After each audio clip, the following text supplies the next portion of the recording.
Hello everyone! You might think you know comics, but here are 13 facts you might not know about everyone's favorite genocidal robot, Ultron. Ultron was created by writer Roy Thomas and artist John Buscema in the pages of Avengers number 54, though he wasn't given a name or even a full appearance until the subsequent issue. According to Thomas, the inspiration for the concept and the look for the character of Ultron came from a character named Meccano, an incredibly obscure, robot-themed villain from the comic book adaptation of the science fiction TV series Captain Video and His Video Rangers that aired in the early 1950s.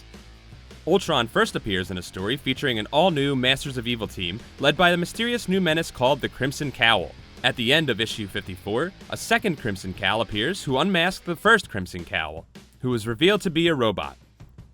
The second real Crimson Cowl is then dramatically unmasked as the Avengers' own butler, Edwin Jarvis. But it's not just a fake-out, it's a double fake-out, as in the next issue, the seemingly unimportant, unnamed robot reveals himself to be the real mastermind, who has hypnotized Jarvis into working for him.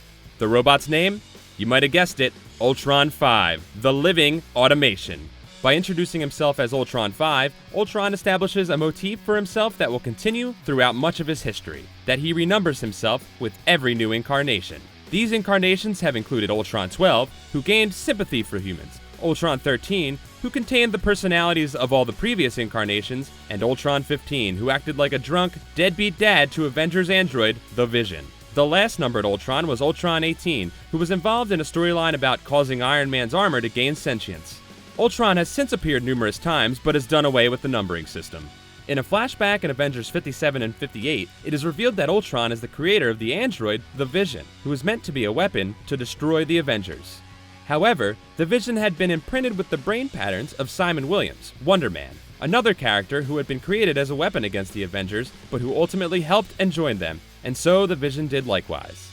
In this same series of flashbacks, we learn that Ultron himself was created by Hank Pym, the Avenger variously known as Ant-Man, Giant Man, Goliath, Yellow Jacket, and others, and imprinted with his own brain patterns. So it is in this story that we learn that not only is Pym a good enough biologist to make a person shrink and grow wings, he is also a good enough engineer to create a sentient robot.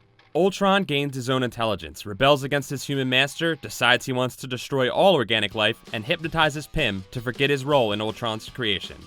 Whoops. From the moment of gaining sentience, Ultron begins referring to Pym as his father.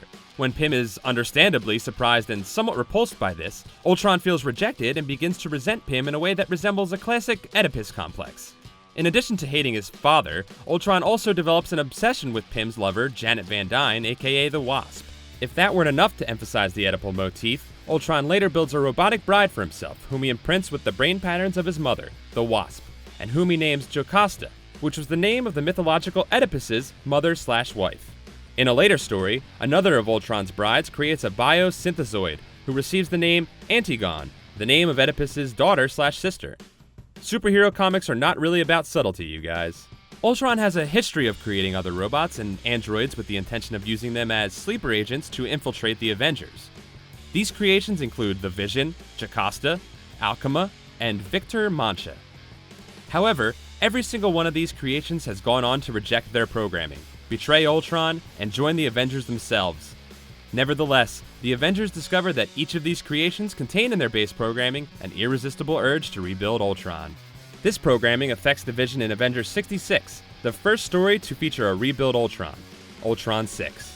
This incarnation of Ultron posed a particularly difficult challenge for the Avengers, as he was composed of a particular, unbreakable metallic alloy that was making its first appearance in this issue.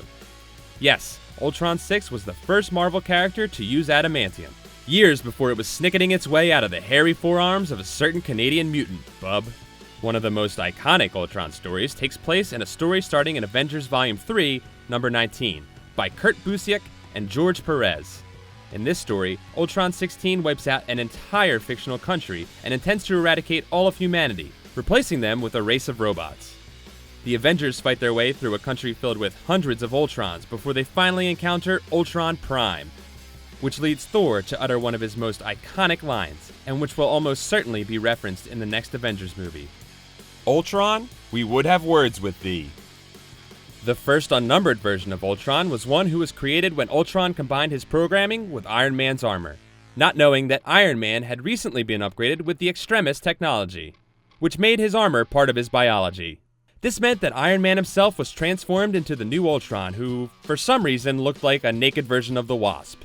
After being defeated by the mighty Avengers, the disembodied consciousness of Ultron made its way into deep space, where he built a new body and took command of the techno-organic collective race known as the Phalanx, invading the Kree Empire and intending to conquer the entire universe. However, thanks to the banding together of disparate heroes who would eventually be known as the new version of the Guardians of the Galaxy, you know, the ones from the movie, Ultron finds his plan spoiled and his body once again destroyed. In the 2013 storyline Age of Ultron, which serves as the titular inspiration for the second Avengers movie, a new version of Ultron conquers the world with an army of Ultrons pulled from the future. Only a small group of heroes are left to resist him, including Wolverine and the Invisible Woman, who travel back in time to kill Hank Pym before he can create Ultron.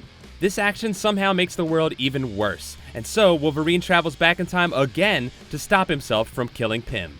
Ultron is defeated by a mixture of counterprogramming and hypnotism. This, I assume, will not be a plot of the movie.